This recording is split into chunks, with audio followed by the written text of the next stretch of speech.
శ్రీ పొట్టి శ్రీరాములు నెల్లూరు జిల్లా సమాచార లేఖ. వ్యాఖ్యానం doctor S Amaranarayanarao. Prime ministers school for rising India PM SHRI పథకం ద్వారా జిల్లాలో ఎంపికైన పాఠశాలలకు మంజూరైన నిధులను పూర్తిగా సద్వినియోగం చేసుకోవాలని ఆయా పాఠశాలల హెడ్ మాస్టర్లు, ప్రిన్సిపాళ్లను జిల్లా కలెక్టర్ ఓ ఆనంద్ ఆదేశించారు. నెల్లూరులో పిఎం-శ్రీ పథకంపై జరిగిన సమీక్ష సమావేశంలో ఆయన పాల్గొన్నారు. ఈ సందర్భంగా కలెక్టర్ మాట్లాడుతూ పాఠశాలల్లో విద్యా నాణ్యత, మౌలిక సదుపాయాలు, విద్యార్థుల ప్రతిభా సామర్థ్యాలను మెరుగుపరచాలనే లక్ష్యంతో కేంద్ర ప్రభుత్వం పిఎం-శ్రీ పథకాన్ని ప్రతిష్టాత్మకంగా అమలు చేస్తోందన్నారు. ఈ పథకం కింద ఎంపికైన 42 పాఠశాలల్లో అభివృద్ధి పనులను వేగవంతం చేయాలన్నారు. పాఠశాలలకు అవసరమైన మౌలిక సదుపాయాలను కల్పించాలని ఆయన సూచించారు. ఇప్పటికే మొదటి విడత జిల్లాకు 5,33,00,000 రూపాయలు ప్రభుత్వం మంజూరు చేసిందని, ఇంతవరకు 3 కోట్ల రూపాయల మేర నిధులు మాత్రమే ఖర్చు చేశారన్నారు. మిగిలిన నిధులను కూడా వచ్చే నెల ఆఖరులోగా ఖర్చు చేయాలని కలెక్టర్ ఆదేశించారు. నెల్లూరు నగరంలో కేంద్ర ప్రభుత్వ సంస్థ హడ్కో నిధులతో చేపట్టిన అండర్ గ్రౌండ్ డ్రైనేజీ, తాగునీటి పథకం పనులను త్వరలోనే పూర్తి చేస్తామని రాష్ట్ర పురపాలక, పట్టణాభివృద్ధి శాఖ మంత్రి డాక్టర్ పొంగూరు నారాయణ తెలిపారు. నెల్లూరు నగరంలో వివిధ అభివృద్ధి పనులను ఆయన అధికారులతో కలిసి పరిశీలించారు.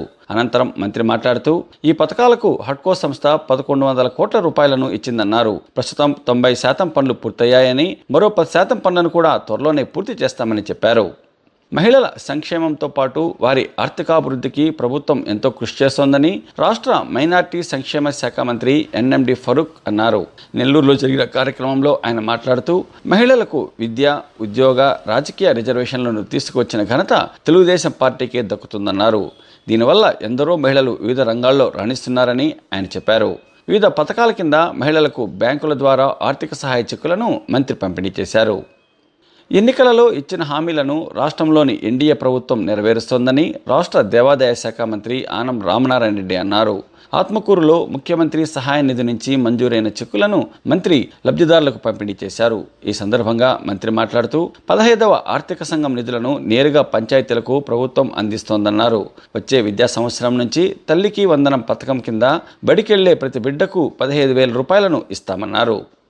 జిల్లాలోని బీసీ, ఎస్సీ, ఎస్టీలకు సంబంధించి వివిధ దశలలో అసంపూర్తిగా నిర్మాణంలో ఉన్న ఇళ్లను పూర్తి చేయడానికి అదనంగా ఆర్థిక సహాయం అందించాలని ప్రభుత్వం నిర్ణయించిందని కలెక్టర్ ఆనంద్ తెలిపారు.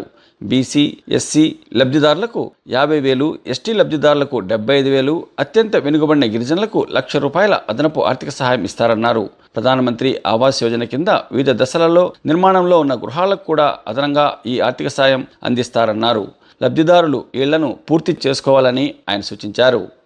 పరిసరాల పరిశుభ్రతతోనే అందరికీ ఆరోగ్యం అనే నినాదం సాకారం అవుతుందని నెల్లూరులోని విక్రమసింహపురి విశ్వవిద్యాలయ ఉపకులపతి ఆచార్య అల్లం శ్రీనివాసరావు అన్నారు.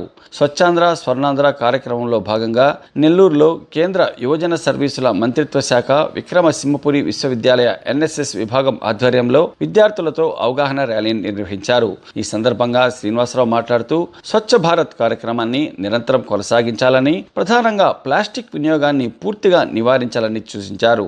పర్యావరణ పరిరక్షణతో పాటు ప్రజలకు చక్కటి వాతావరణాన్ని అందించేందుకు విద్యార్థులు కృషి చేయాలని ఆయన పిలుపునిచ్చారు.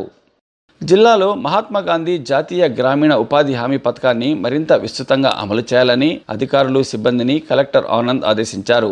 నెల్లూరులో ఉపాధి హామీ పథకం అమలుకు సంబంధించి వివిధ శాఖల అధికారులు, సిబ్బందికి నిర్వహించిన అవగాహన కార్యక్రమంలో ఆయన ముఖ్య అతిథిగా పాల్గొన్నారు.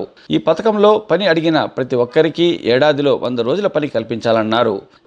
రాష్ట్రంలో పచ్చదనం, పరిశుభ్రతను పెంపొందించేందుకోసం స్వచ్ఛాంధ్ర కార్యక్రమాన్ని విస్తృతంగా అమలు చేస్తున్నామని రాష్ట్ర పురపాలక, పట్టణాభివృద్ధి శాఖ మంత్రి డాక్టర్ పొంగూరు నారాయణ తెలిపారు. నెల్లూరులోని వివిధ పార్కులలో జరుగుతున్న అభివృద్ధి పనులను ఆయన అధికారులతో కలిసి పరిశీలించారు. అనంతరం మంత్రి మాట్లాడుతూ గత తెలుగుదేశం ప్రభుత్వ హయాంలోనే మున్సిపాలిటీల్లోని పార్కులను అభివృద్ధి చేయడంతో పాటు గ్రీన్ కార్పొరేషన్ ఏర్పాటు చేసి పచ్చదనాన్ని పెంపొందించామన్నారు. గత ప్రభుత్వ హయాంలో వీటిని నిర్వీర్యం చేశారని, మళ్లీ తాము ఈ కార్యక్రమాన్ని చేపట్టామన్నారు. ప్రతి నెల 3వ శనివారం ముఖ్యమంత్రి చంద్రబాబు నాయుడు ఏదో ఒక జిల్లాలో పర్యటించి ఈ కార్యక్రమంలో పాల్గొంటున్నారన్నారు. కేంద్ర ప్రభుత్వ పథకాలను గత ప్రభుత్వం నిర్వీర్యం చేసిందని, తాము మళ్లీ కేంద్రంతో సంప్రదించి ఆ నిధులను తీసుకువస్తున్నామని నారాయణ చెప్పారు. శ్రీ పొట్టి శ్రీరాములు నెల్లూరు జిల్లా సమాచార లేఖ. వ్యాఖ్యానం డాక్టర్ ఎస్ అమరనారాయణరావు. సమర్పణ ప్రాంతీయ వార్తా విభాగం, ఆకాశవాణి, విజయవాడ కేంద్రం.